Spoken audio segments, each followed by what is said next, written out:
Bien, bonjour à tous et bienvenue dans ce deuxième chapitre sur les lois de Newton. Alors c'est là où les choses sérieuses ont véritablement commencé, puisque là on ne va plus juste s'intéresser donc à ce qu'on avait appelé la cinématique, c'est-à-dire uniquement l'étude des mouvements quelles que soient ses causes. Là maintenant on va justement s'intéresser à ce qu'on appelle la dynamique, c'est-à-dire les causes du mouvement. Alors, en fait, tous les problèmes de mécanique, la plupart d'entre eux vont pouvoir se résoudre en appliquant une méthode. Et donc la méthode ici, elle va se décliner en 5 points. Donc je vais détailler dans cette première partie les 3 premiers points, et dans 2 autres parties, les 2 autres points, les points 4 et les points 5. Alors, tout problème de mécanique, premièrement, va commencer par définir le système par un point. Alors, système par un point, en lycée, on fera ça par un point. Quand vous serez dans les études supérieures, on le fera plus seulement sous la forme d'un point, mais on va déjà, premièrement, définir notre système. Alors, qu'est-ce que c'est que notre système? Eh bien, c'est tout simplement notre objet d'étude. Qu'est-ce qu'on étudie aujourd'hui? Donc, vous pouvez noter donc le système et l'objet d'étude. Donc pour simplifier l'étude du mouvement, nous, on va toujours faire en sorte que notre système soit modélisé par un seul et unique point. C'est ce qu'on appelle la mécanique du point. Vous verrez plus tard la mécanique du solide un peu plus compliquée. Et donc, qu'est-ce qu'on va faire? Si par exemple je prends une balle de tennis, je vais dire que ma balle, en fait, je vais l'assimiler à un point qui va se situer au centre. Alors ce centre ici, on appelle ça le point G, c'est-à-dire c'est ce qu'on appelle le centre de masse ou le centre de gravité. Au lycée, on ne fera pas de distinction entre les deux. Donc ici, si j'ai un objet qui est uniformément réparti, vous avez votre point G qui va être au centre. Voilà, faut juste faire attention. Par exemple, si je prends un balai, la masse ici est plus importante, c'est-à-dire que mon point G va être décalé ici sur le côté pour que on puisse donc rendre compte de la répartition des masses de votre objet. Alors, ce qu'on va pouvoir dire, c'est que pour simplifier l'étude du mouvement d'un système, on le modélisera par un point matériel. Voilà, donc on va toujours faire ce qu'on appelle la mécanique du point. Et le plus souvent, on se contentera de dire que c'est le centre de masse que l'on va noter G majuscule. Voilà. La position de ce point traduit la répartition des masses au sein d'un système. Voilà, c'est ce que j'ai expliqué avec le balai ici. Alors, si la masse est répartie uniformément, pardon, si la masse donc est répartie uniformément au sein du système, le centre de masse est, ça va être le centre géométrique. Voilà, donc ici c'est le cas ici. Donc c'est une sphère, c'est au centre de la sphère. Si c'est un rectangle, ce sera le centre du rectangle, etc., etc., etc. Voilà, ça c'est le premier point, c'est définir son son système, c'est-à-dire son objet d'étude. Deuxième point très important, c'est définir ce que l'on appelle un référentiel. Alors vous connaissez déjà plusieurs référentiels, le référentiel terrestre, géocentrique, héliocentrique. Je rappelle que c'est un repère orthonormé la plupart du temps, à qui on associe une horloge. Il existe un référentiel bien particulier parmi tout cela, c'est ce que l'on appelle les référentiels galiléens. Alors les référentiels galiléens font référence justement à Galilée, qui a étudié la chute des corps. Et en fait, on va définir un référentiel galiléen. C'est un référentiel dans lequel le principe d'inertie va pouvoir s'appliquer. Je vous rappelle qu'en seconde, vous avez vu le principe d'inertie, c'est en gros, si vous avez un objet qui est soit immobile, soit en mouvement rectiligne uniforme, ça veut dire quoi? Ça veut dire que la somme des forces qui s'appliquent sur ce système est nulle, ou alors qu'il n'est soumis à aucune force. Donc en gros, on va dire que c'est un référentiel qui, justement, n'est soumis à aucune force ou des forces qui se compensent. Et donc, ça veut dire que ce référentiel est soit au repos, soit en mouvement rectiligne uniforme. Voilà, c'est ça un référentiel galiléen. C'est notre référentiel d'étude. Par exemple, si vous avez un référentiel qui par contre lui n'est pas dans cette situation-là, il ne sera pas galiléen. Et donc nous on ne pourra pas appliquer les lois de Newton dans ce référentiel-là, puisque ça peut se faire, mais vous ne pourrez pas le faire pour l'instant au lycée. Alors, je vous mets donc un référentiel galiléen est un référentiel dans lequel un système qui n'est soumis à aucune force ou à des sommes dont la somme vectorielle est nulle est au repos ou en mouvement rectiligne uniforme. Donc, tous les référentiels en translation rectiligne uniforme par rapport à ce même référentiel galiléen sont aussi eux-mêmes galiléens. D'accord? C'est un principe d'équivalence, on va dire, entre, voilà, si je suis, par exemple, si je considère que je suis dans un train qui se déplace en mouvement rectiligne uniforme, par rapport au référentiel terrestre qui sera lui-même un référentiel galiléen, mon train, c'est aussi un référentiel galiléen. Alors, ensuite, il faut faire attention puisque tous les autres référentiels, c'est-à-dire celui qui accélère, qui ralentit, ou même qui tourne, hein, puisque vous avez vu que vous aviez une accélération à un moment donné quand on tournait. Donc, eh bien, ceux-là ne seront pas galiléens. Donc, le seul qu'on va faire, en fait, la plupart du temps, c'est qu'on va utiliser le référentiel terrestre, et ce référentiel terrestre, on va le considérer comme galiléen, à partir du moment où les expériences que l'on va réaliser sont assez courtes. Hein, par exemple, si j'étudie la chute d'un objet, alors la Terre tourne sur elle-même, ça c'est vrai, mais si je fais juste la chute d'un objet de quelques mètres, la Terre n'a pas le temps énormément de tourner sur elle-même, et donc on va considérer que le référentiel terrestre de toute façon est quasiment tout le temps galiléen. Donc, quand on étudie un problème de mécanique, hein, premièrement on définit son système, et deuxièmement, eh bien la plupart du temps, on prendra le référentiel terrestre et on dira qu'on le considérera comme galiléen. Voilà, ça c'était pour les deux premiers points. Le troisième point, ça va être d'effectuer un bilan des forces et réaliser un schéma les représentant. Donc ça c'est essentiel, hein. Il faut toujours faire un bilan des forces, c'est-à-dire essayer de savoir quelles sont les forces qui s'appliquent sur mon système, et toujours faire un schéma mécanique, c'est indispensable pour bien comprendre la situation. Alors, si on fait un schéma, on va toujours associer un système d'axes, et donc ce système d'axes, si c'est un mouvement rectiligne, on va prendre un référentiel cartésien, et on va le prendre dans le sens du mouvement. Donc, vous pouvez noter donc cartésien dans le sens du mouvement pour un mouvement rectiligne. Et puis si c'est un mouvement circulaire, par contre, on utilisera nous le repère de Freinet. Donc les deux systèmes qu'il faut utiliser, donc c'est cartésien si c'est un mouvement rectiligne, et Freinet si c'est un mouvement circulaire. Et donc il va falloir faire ce bilan des forces sur un schéma, et on va essayer de lister ensemble les différentes forces que vous devez connaître pour pouvoir faire ce bilan des forces. Alors, la première, c'est la force gravitationnelle. Comment est-ce qu'on va la noter? La plupart du temps, donc c'est une force. Donc je vais la noter F avec une flèche. Évidemment, parce que c'est une force d'une grandeur vectorielle. Et donc je vais la noter en indice souvent petit g pour dire force gravitationnelle. Et puis on peut aussi des fois de temps en temps rajouter entre parenthèses A sur B. Donc en fait ici ça va être la force gravitationnelle que va exercer un objet A sur un objet B.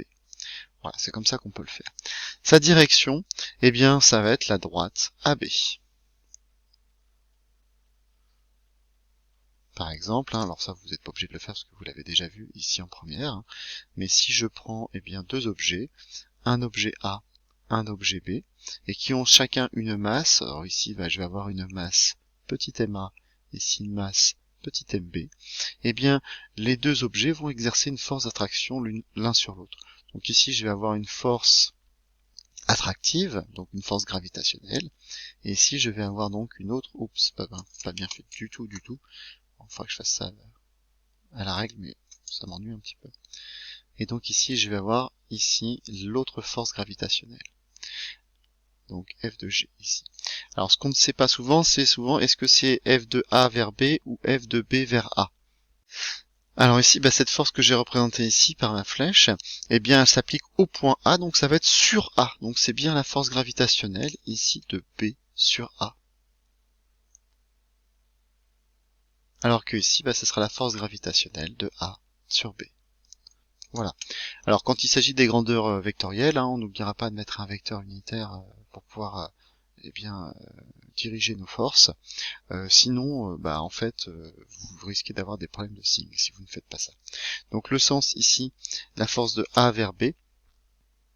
Alors le sens ici, ce sera donc de B vers A.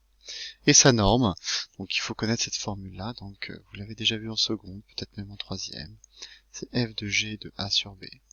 C'est donc est égal à G, qui est la constante gravitationnelle, fois la masse de A, fois la masse de B, sur D carré, c'est-à-dire la distance entre les deux objets. C'est-à-dire ici, ça va être cette distance que je vais avoir de là jusque là. Voilà, c'est cette distance-là. Voilà.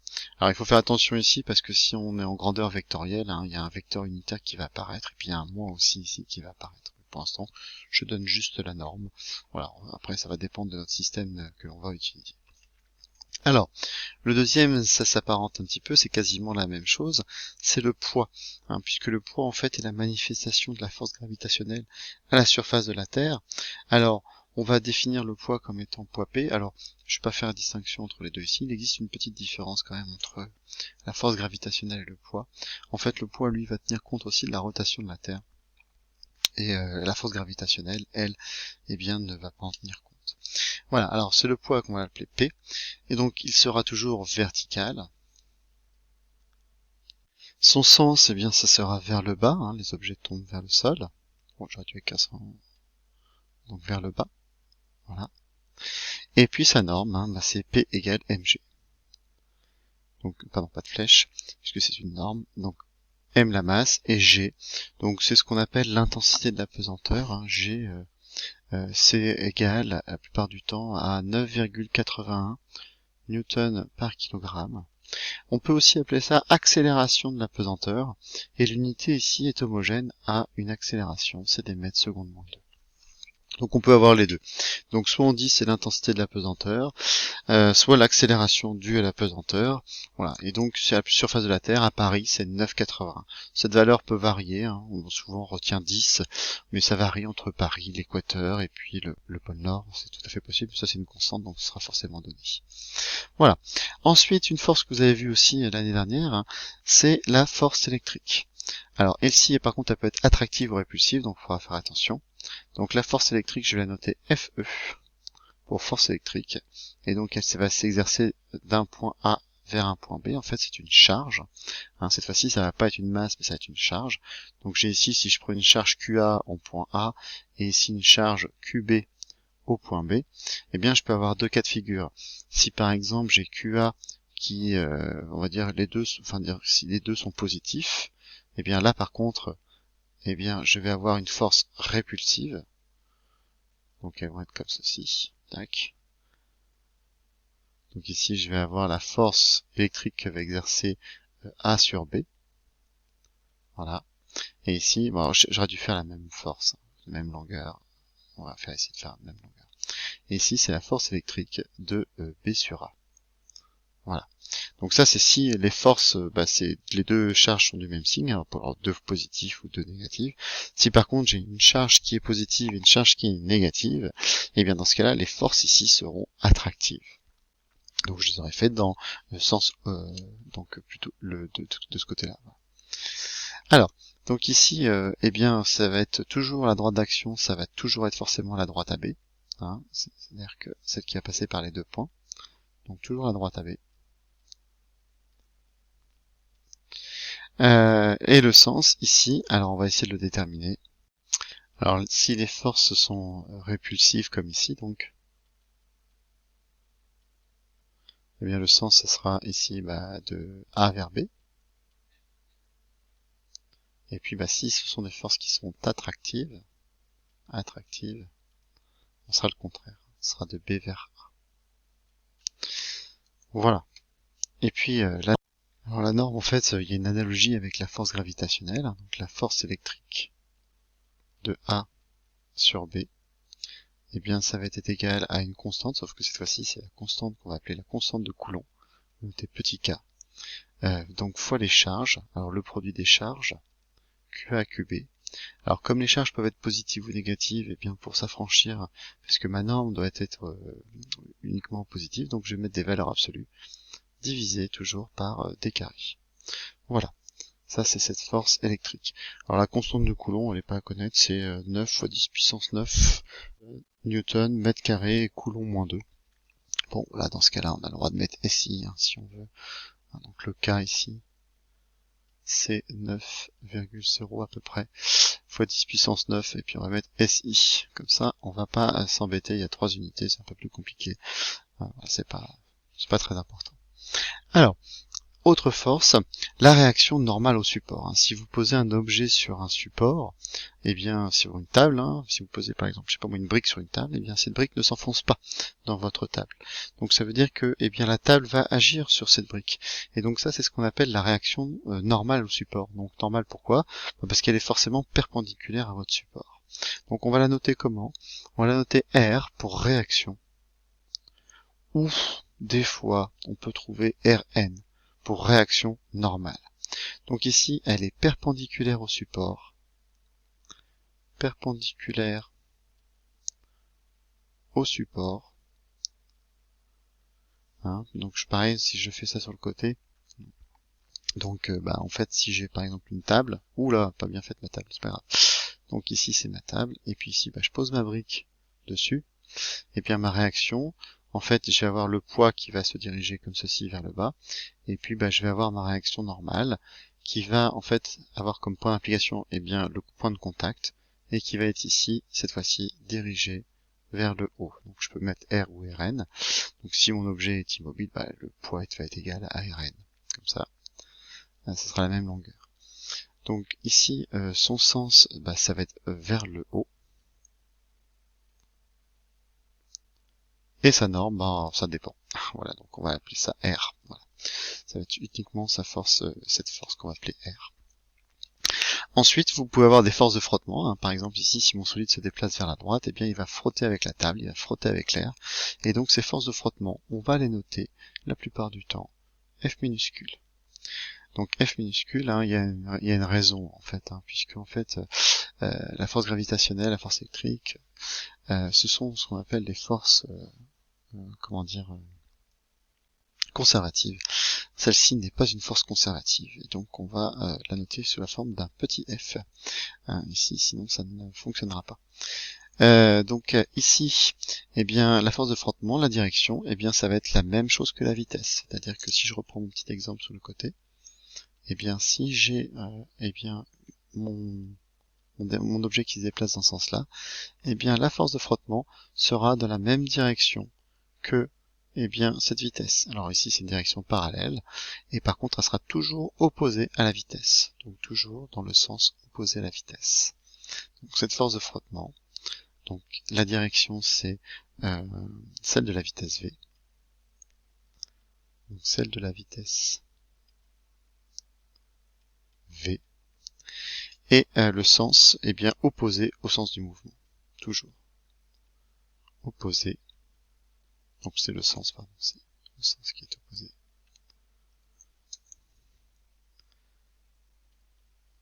au mouvement. Et sa norme, c'est pareil, on va faire comme R, on va appeler ça F minuscule, point final. Ce sera souvent à calculer en fait, parce qu'elle n'est pas facilement, c'est pas facile à trouver tout de suite. Ensuite, c'est la poussée d'Archimède. C'est-à-dire qu'en gros, si vous avez déjà essayé de prendre un ballon de football et de l'enfoncer sous l'eau, vous allez vous apercevoir que ça va être très compliqué, puisque le fluide, c'est-à-dire l'eau, le liquide, va exercer une poussée qui va être donc dirigée vers le haut. À chaque fois que l'on place un objet dans un fluide, alors un fluide c'est quoi? C'est l'ensemble des liquides et des gaz. Donc si vous avez un ballon et vous le mettez dans l'eau, vous allez avoir cette force vers le haut qui va faire en sorte que ça va être compliqué. Mais ça marche aussi par exemple dans l'air, une montgolfière utilise la poussée d'Archimède. C'est-à-dire qu'en fait, le grand volume qui va avoir une densité plus faible, va subir une force vers le haut qui s'appelle cette poussée d'Archimède. Alors comment est-ce qu'on peut la noter? On peut la noter soit par la lettre grand pi pour poussée d'Archimède, ou alors PA pour poussée d'Archimède, ça dépend. Alors ici, ce sera une force qui sera verticale, dirigée cette fois-ci vers le haut. Et sa norme, en fait, cette poussée d'Archimède, va en fait être dépendant de la masse volumique du fluide que vous allez déplacer et du volume du fluide. Donc en fait, ça va être la masse du fluide que vous allez déplacer fois G, comme P égale mg. Donc ici la masse du fluide en fait c'est aussi le produit de la masse volumique, donc le ρ du fluide fois le volume du fluide fois G, comme M égale ρ fois V, dans ce cas-là on peut avoir ce genre de choses. Autre force aussi, c'est la force pressante d'un fluide sur une surface. Vous avez dû voir ça aussi en première. Donc la force pressante, donc la force de pression on va dire, on va la noter souvent F, cette force de pression là, parce que c'est une force classique. Si j'exerce une force sur une paroi, alors je vais vous faire un petit schéma ici. Donc par exemple ici j'ai une paroi. Oups, qu'est-ce qui se passe? Oh, ça bug. Pause. Alors je reprends mon schéma, donc imaginons que j'ai une enceinte par exemple fermée, et puis moi je vais considérer uniquement cette partie-là. J'ai un gaz à l'intérieur, donc par exemple ce gaz va exercer une force sur la paroi, et donc cette force ici sera perpendiculaire à la paroi et toujours du fluide vers la paroi. C'est-à-dire qu'ici je vais avoir une force pressante, donc perpendiculaire à la paroi, donc du fluide vers la paroi. Imaginons que j'ai un gaz ici, et bien ce gaz-là va exercer une force sur la paroi. Alors, imaginons qu'à l'extérieur vous ayez du vide, et bien si vous avez une enceinte fermée avec un gaz intérieur, il va exercer une pression, donc il va faire tendance à faire augmenter le volume de votre récipient. Alors, donc ici j'ai dit perpendiculaire à la paroi. Le sens c'est du fluide vers la paroi.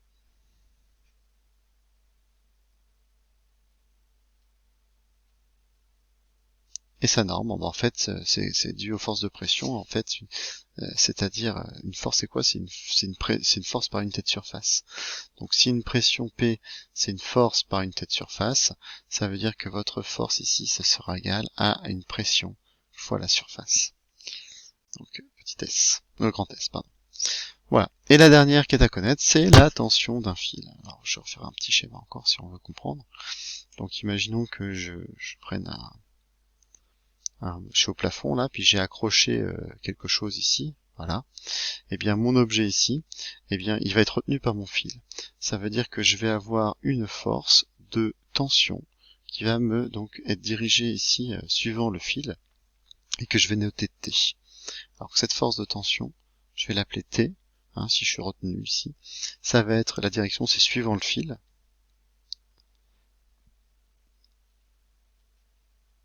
Suivant le fil, par exemple, alors je n'ai pas fait, je pourrais le faire ici. Si par exemple, je fais un fil un petit peu suspendu comme ceci sur le côté, donc dans ce cas-là, ma tension, elle sera suivant le fil, c'est-à-dire dans cette direction, toujours suivant le fil. Et donc la direction, le sens, ça sera vers le fil. Donc vers le fil.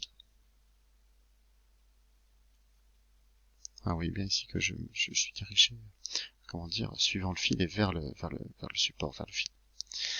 C'est vraiment pas bien écrit ici. Il faut vraiment que je fasse un effort. Donc vers le fil. Et sa norme, on l'appellera T. Voilà, ce n'est pas facile à trouver, c'est pareil, ce sera avec les lois de Newton qu'on pourra y arriver. Alors, les deux derniers points, ça va être très simple. Voilà, c'est fini, il y a de long.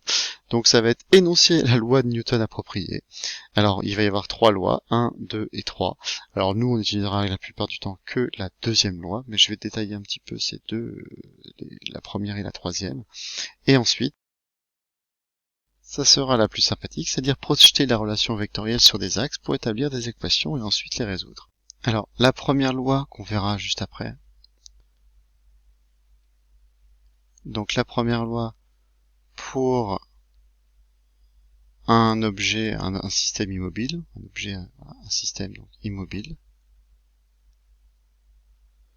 Et puis ça sera la deuxième pour tout le reste. Alors la troisième, c'est quasiment jamais, c'est très très peu. Donc la deuxième loi, pour un objet en mouvement. Pour un objet en mouvement.